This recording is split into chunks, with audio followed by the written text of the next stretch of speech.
acne is an epidemic skin disease of industrialized countries, reaching prevalence rates of over 85% of teenagers. In the US, acne nowadays persists even after adolescence into the third decade of life in nearly half of men and women. But it's considered a disease of Western civilization, meaning in some places, like Okinawa, it was rare or even non-existent. In this regard, most common acne is not some physiological phenomenon of puberty, but may represent a visible risk indicator pointing to aberrant nutrient signaling promoting chronic epidemic diseases of civilization. This is what they mean. The dairy, junk foods, meat, and egg proteins in Western diets all conspire to raise the activity of the enzyme TOR, contributing to acne and obesity. So using diet to suppress TOR may not only improve acne, but may prevent the march to more serious chronic TOR-driven diseases of civilization. So the excessive TOR stimulation induced by the standard American diet may first just manifest as premature puberty and acne, but then may contribute to obesity and diabetes, cancer, and Alzheimer's. A lot of this is relatively new. Until recently, for example, only a weak association has been accepted for the role of milk and dairy products in acne formation, but there is now substantial evidence supporting the effects of milk and dairy products as enhancers of acne aggravation.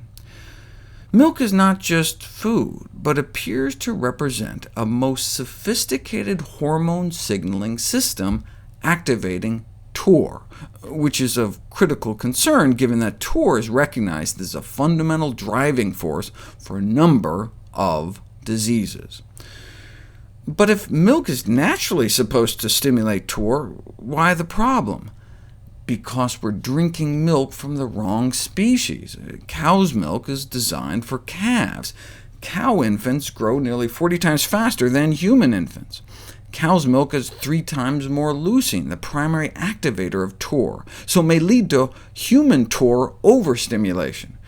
It's like where they do experiments giving donkey milk to rats to see what happens. It makes no sense. And of course, milk is for babies. Continued consumption of any kind of milk after childhood, during adolescence and adulthood, is something that never really happened naturally and may have long-term adverse effects on human health. In this regard, it's kind of frightening to realize that more than 85% of teens in Western countries exhibit acne. This implies that the majority of our population is living with overactivated TOR signaling, a major disease-causing factor, which probably may pave the way for the development of other more serious diseases.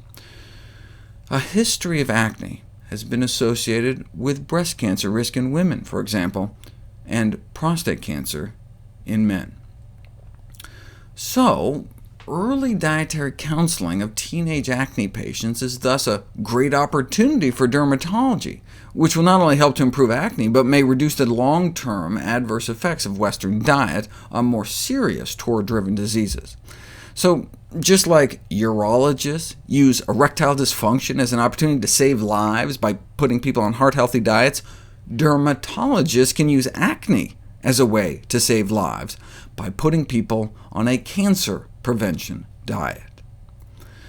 So, how do you turn acne on and off via dietary manipulation of TOR?